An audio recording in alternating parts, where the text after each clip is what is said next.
দিয়েছি এবং ভুল মন্তব্য কথা বলেছি, তার জন্য আমি ক্ষমা প্রার্থী।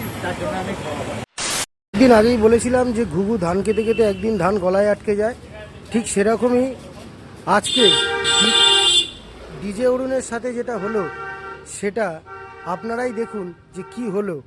আমাদের মধ্যে থাকা সমস্ত সম্প্রদায়কে, সাঁওতাল সম্প্রদায় থেকে শুরু করে মুসলিম সম্প্রদায় থেকে শুরু করে প্রতিটা সম্প্রদায়কে দিনের পর দিন অপমান, মা বোনেদের অপমান, এইসব সহ্য করতে করতে আজকে সাঁওতাল সম্প্রদায়ের কিছু মানুষ সেখানে উপস্থিত হয়েছিল এবং ডিজে অরুণকে কান ধরে উঠবোস করিয়েছে।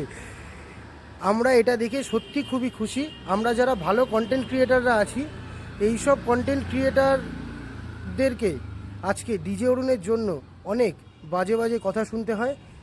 আশা করি আজকের দিনের পরে সেটা আর কোনোদিনও শুনতে হবে না, কারণ যে পরিমাণে তাকে অপমান করলো সাঁওতাল সমাজ, তার যদি সত্যি শিক্ষা থেকে থাকে সে আর কোনোদিনই কোনো মানুষকে এরকমভাবে অপমান করবে না বা আমাদের মা বোনেদেরকে এরকমভাবে অসম্মান করবে না।